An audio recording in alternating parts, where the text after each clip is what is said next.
Hey, everybody. It's your boy, Sean McLaughlin, at Options Sean on Twitter. I'm still calling it Twitter. You can't change me. Anyway, today is Thursday, March 13, 2025. I hope you're doing well. Boy, if you're a swing trader like me, this has been a tough market. There's no sugarcoating that. It's been a tough market. We've had some big winning positions that have rolled back hard on us, giving us back some hard open gains. That's never fun. There is a silver lining about that we'll talk about in a minute. But before we do any of that, let's drop the old disclaimer here. Everything we discuss here is for educational purposes only. I'm showing you what I'm doing with my money, and I'm hoping that you are learning something from my process along the way. So let's just bring up the bad news here. Look at this S&P 500 chart. This is up to the minute. The S&P is, I mean, just hanging by a thread. There was some optimism on Tuesday that maybe this was a low that might stick. Well, we are testing Tuesday's low right now as we speak, and it's not looking good. It doesn't look much better if I pull up the Nasdaq. Oh, that's the wrong ticker. You want QQQ. QQQ. There we go. Doesn't look much better on Nasdaq. I mean, we're still a little bit to go to Tuesday's lows, but if you're a bull, this market is troubling. This price action is troubling. Let's bring up the VIX too. The VIX, interestingly, is not necessarily telling the same picture or telling the same story. I mean, we're barely up on the day, down from a high of almost 30 earlier this week. If we see a VIX spike above 30, that's a very big red flag. That means that we are at the highest levels since the yen yo-yo, which is what I call this day, August 5th. I call that the yen yo-yo. Big problem in Japan that's spooked everybody. It sent VIX soaring for about 5 minutes, and then it came right back. But this is the highest levels since then. And if you take the yen yo-yo out of here, if we get back up to 30, that's the highest levels we've been in over a year in VIX. So these are things to be paying attention to, things to be mindful of. We got stopped out of a lot of trades this in the past week, starting with last Friday and going through today. Um, but there is a silver lining, and if those of you who read my free note that I put out last night, which by the way, I got the link in the chat there in YouTube. If you're not getting my free options newsletter, please sign up. That's the first link there. I wrote about this last night. I said, look, there's no way I could change losses for me, for you. Like if we have positions on that aren't working, there's nothing I can do about that other than stick to my plan and manage risk accordingly, right? But one hack that I have learned and made my own over the last 10, 15 years is trying to pay less attention to open equity in my portfolio and pay more attention to the closed trades, because any old school futures trader will tell you that if you have open profits, open P&L, it's not yours until you close the trade. The market can take it away from you. And it certainly does, and it certainly has in recent weeks. So a good way to manage that, and a good way I manage that, is I keep a spreadsheet of all the trades that I've closed. And I put them in order in which the date that they closed, right? So if I close a trade today, that goes at the bottom of my spreadsheet. And it just keeps a running tally of my dollar P&L. So the actual money I made. Okay, this is what I do. And I do this because it takes my attention away from my equity, which is always changing, which is always going up, always going down. It's very volatile, right? And as many of you know, watching your P&L can be very volatile for your emotions, right? And if our emotions are out of whack, that's where we're likely to make trading mistakes. Okay. That's where we're likely to throw the baby out with the bathwater and just do things that we'll later regret. So for me, tracking my closed trades, that's a slower, that's a static number. It only changes when I add a new trade to it, right? And then it stays at that P&L until the next trade is added. And here's how this helps. In a rising market where things are going great, like they were 2, 3 months ago, right? When we had a bunch of open trades that were doing really well, some big open profits. When all I'm doing is tracking my closed trades, I'll notice that the only trades that get added to that are the trades that I'm getting stopped out at for small losers. My winners are still open, so they're still riding, they're still doing, but I'm not paying so much attention to those. All I'm doing is adding my closed trades, which are tend to be small losers, maybe a few small winners as well. They tend to be small losers, and that's what's getting added to my spreadsheet. And so while my equity might be soaring and I might be doing really well, I'm paying attention to this spreadsheet. All I'm seeing is nickel and dime losses. I'm just getting nickel and dime to death. And, you know, it's not going to cause me to freak out, but it's a good way to keep me grounded. Okay. To keep me from thinking, oh, I am a market god. I've got this all figured out. I'm going to go swing for the fences and really take some irresponsible risks. That happens for people who are on hot streaks. And I'm guilty of that myself. I've done that many times in the past. So by tracking my closed trades, when all I'm seeing is losing trades getting added to the spreadsheet, that, to me is kind of like a gut check, a reality check. Like, hey, not everything's great. Look at all these losers you're stacking up. Okay. Now, on the flip side, in a market like we're in right now, I'm getting stopped out of a lot of trades. But here's the thing, I'm still getting stopped out of small losers. That never changes, right? We're always eliminating small losers from our portfolio. But one thing that's different is I'm getting stopped out of some of my trades that were formerly big winners, giving back a lot of profits, but they're still profitable. I'm still adding wins to my spreadsheet. And, the wins and losses may be balancing themselves out a little bit, to a net wash or maybe a small profit. But when the market is trading like shit, to be frank, like it is right now, seeing the closed trades that are getting added to my spreadsheet that are, a handful of winners, a handful of losers, at least makes me think that, hey, this is not so bad. It could be a lot worse. Okay. So this is just a little mental hack I've used, and we're going to see a real example of this when we start getting into the closed trades. You'll see that we closed a bunch of trades, but half of them were winners. So it's not all as bad as it looks. So let's actually do that. Let's review the closed positions or positions we've had activity in the last week. And we're going to go in no particular order here. It's going to be pretty random. It's going to be all over the place.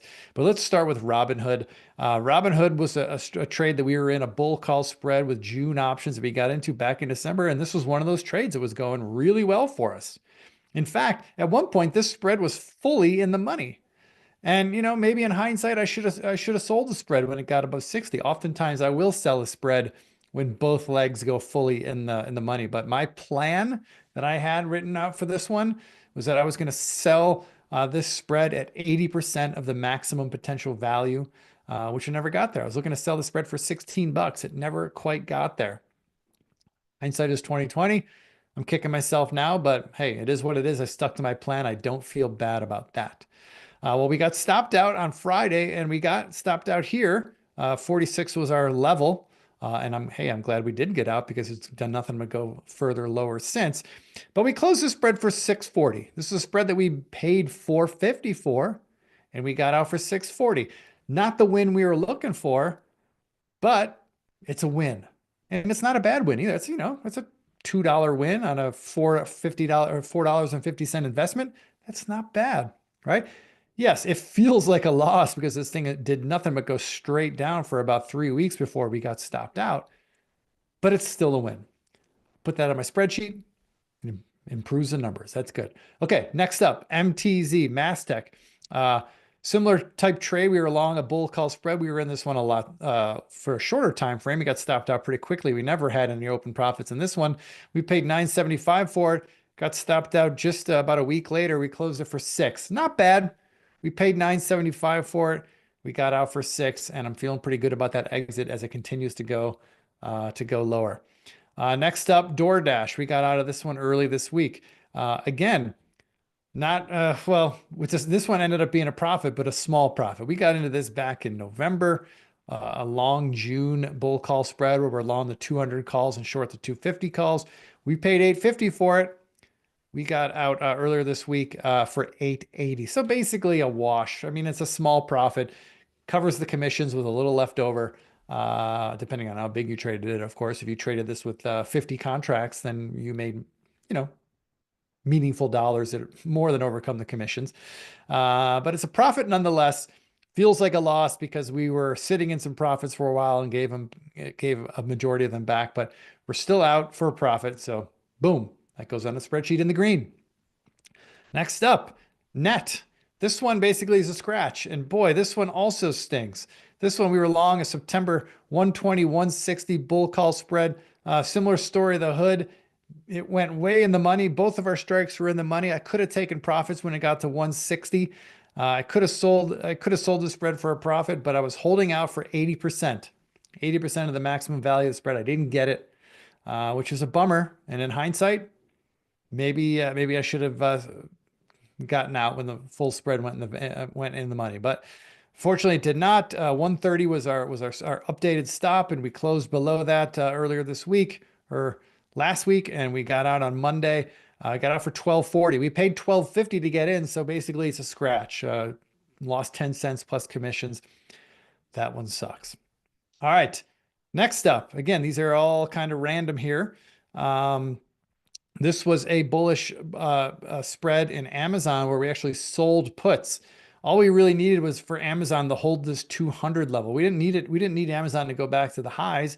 We just needed it to stop going down. And for about 6 hours of trading, it looked like we nailed the bottom. Unfortunately, the market had other ideas and we had to close this trade down for 410. We collected 230 on the way in, paid 410 on the way out. Not a terrible loss, but we are out of Amazon.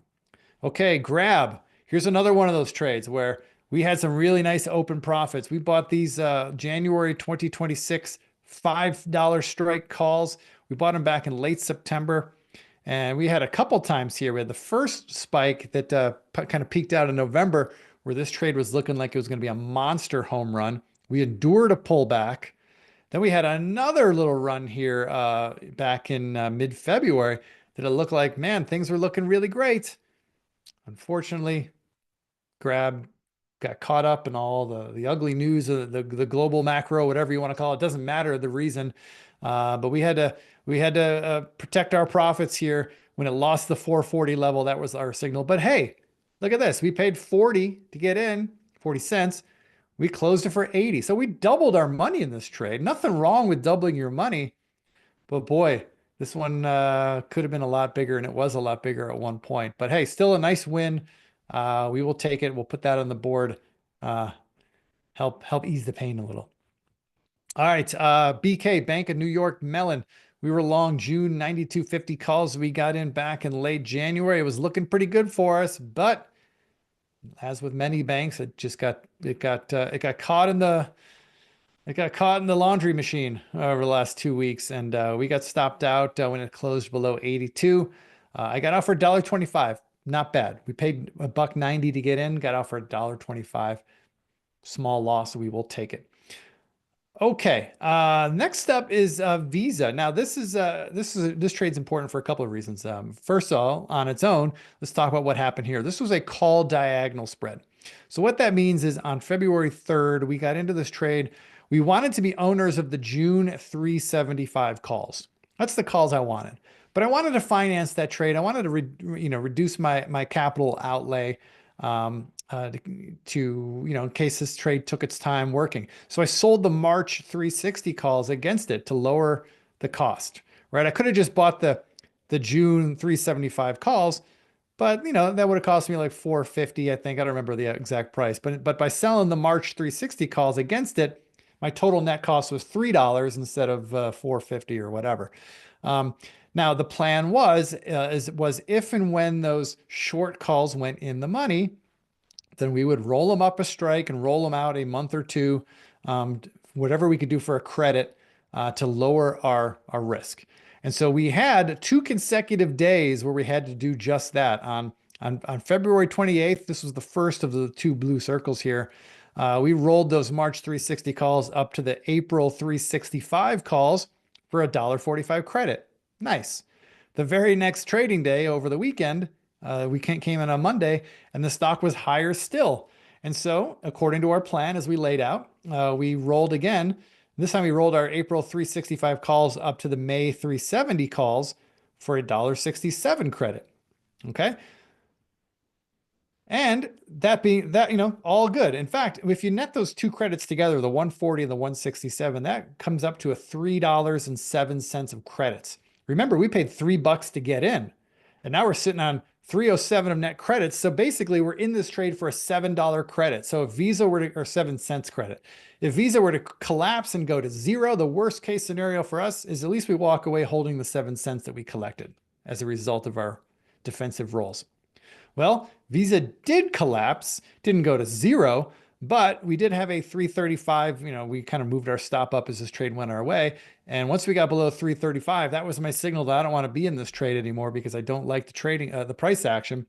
And we were able to close the entire spread, which means we closed the May 370 calls that we were short, and we closed those June 375 calls that we were long. Net, we got 92 cents credit for that exit. So 92 cents plus the 140 credit here, the 167 here. All in, we made 99 cents on this trade on a trade that did not work. If you just want to be clinical about it, right? We got in here when the stock was trading around 345. We got out when the stock is trading 330, and we walked out with a profit. That is the value of sticking to the plan. And that's why we did a call diagonal spread to lower our costs. And that's why we had a plan to roll and bring in additional credits for precisely this scenario. Okay. Now, this trade goes on the books as a win. Great. I bring this up, and this is important because this next trade here is kind of doing the same thing. And this is a trade we're still in. This is AEM. And in fact, we had to do an adjustment just this morning. I did it about an hour ago. If you guys are in the chat room, we've been talking about it. You've seen what we've done. But similar to that Visa trade, we got in back in late January. We paid $1.40 for it on January 22nd. Okay, right here. We paid $1.40 for it. And the plan was, by the way, we're long the January 120 calls, and we started out short the March 95 calls. And the plan was, if and when these calls went in the money, we would roll the calls up a strike and out a month or two, wherever we can get a credit. All right. So on February 5th, when AEM traded up to about 97.5, that was my level where I wanted to make a roll. We rolled those 95 calls to the May 100 strike, and we got a credit of only 5 cents. But hey, a credit's a credit, and we got it. Now today we're doing it again with the stock trading. When it broke 102.50 this morning intraday, that was my trigger. I want to roll this thing again. And so I rolled those May 100 calls up to the August 105 strike, and I got a 90-cent credit. Okay. So now we're out of pocket 45 cents. We're 45-cent net debit. So if this is it for AEM and this thing rolls over, the worst case scenario is both options go to zero, and we walk away losing 45 cents, which, hey, is better than the $1.40 that we originally risked when we put the trade on. So that's the situation. It's very similar to Visa. If this thing rolls over, right now our risk is only 45 cents. Now, you see I got the 107.50 level highlighted up above. If we get to 107.50, that means our August 105 calls are now in the money, and I will look to roll those calls up to the 110 strike, maybe to September, maybe to October, wherever it is I can get a credit, and we'll just keep repeating the process. Okay. So that's what's going on with AEM. There are some questions about it in the chat. And some people say, well, what if it turns out to be like FXI? We had a similar trade in FXI this year that did not work, and that was a bummer. But we just have a very clear example of where this kind of strategy does work in Visa. So is it going to be Visa, or is it going to be FXI? We don't know. But for now, we're sticking to the plan in AEM, and we'll see what happens. All right, guys. Next up, we'll just update some stops real quick. We only have one stop to update. No surprise, because most stocks have not been going our way. But we are updating a stop in PDD that used to be called Pinduoduo, I believe, a Chinese company. They've made it simpler for all of us Americans, and now it's just PDD. We're long in July, 120, 150 bull call spread. It's slowly working for us, but it has not been an easy ride. We got into this trade back in February, early February. But we are now raising our stop to 110, which is just below the recent reaction, which also sits comfortably at the 50-period moving average. We don't want to see the 110 level broken. If it does, that's it for me. That's probably a good sign that the China trade is in trouble, maybe even over. Who knows? But we're updating our stop at PDD to 110. That's the only updated stop we have this week. Now we'll just quickly go on to new trades we've put on since we last spoke. And on Friday of last week, we put on a trade in GE. This is a bullish bet. And by the way, if you want the details for these trades, we have detailed trade plans available at allstarcharts.com. Head to the members section, head to the options section. You'll find all the details, the setup, why we like the setup, what option strategy we're using, how we're going to manage risk, where we may or may not take profits, where we're going to stop out, all that stuff. Every detail you need to manage that position and make it your own is available at allstarcharts.com. So that being said, we put a bullish trade on GE, a mildly bullish trade, but a bullish trade nonetheless. We also put a bullish trade on in Terra Therapeutics, TG Therapeutics. That's what it's called. Ticker TGTX. So far, not looking so great, but we do like that this breakout here. We're above that breakout level. As long as we stay above 35, I still like this trade. But look, as we know, it's a tricky market, so would not be surprised to see this one fail. Our risks are defined, and that's okay. Lastly, we put on a bearish trade here in the ITB home construction ETF. Basically, the bet here was that if the home builders, if the home building sector can't find a bottom here, then it's goodbye. It's goodbye for the housing sector. And right now, it's looking like that might be the right trade. We have a bearish trade on here. We got into this just yesterday, we got into this yesterday. We're off to a great start. Too early to call this a winner, and we're certainly not going to celebrate it yet because as the market likes to remind us, the profits are not ours until we close the trade. But so far, it's off to a good start, which unfortunately is probably a bad omen for the rest of the stock market. But there it is. We got a bearish trade on in the home construction ETF ITB.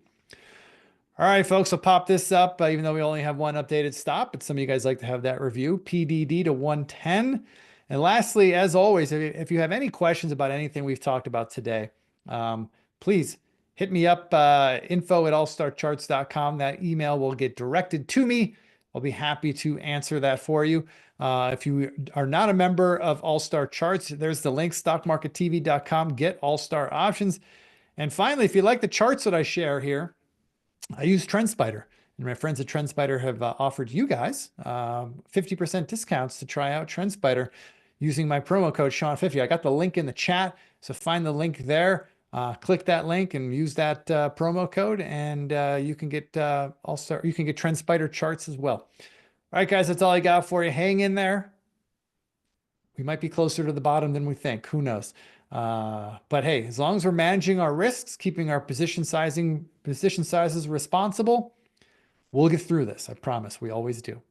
All right, everybody, take care. Have a great weekend. For those of you who start your weekends early, programming note. No programming note. We'll be here next week. Sorry, in 2 weeks we're gonna have to change the schedule a little bit, but next week we'll be back regularly scheduled as always. So we'll see you then. Until then, I'll see you on the morning show next week. Take care, everybody. Be well.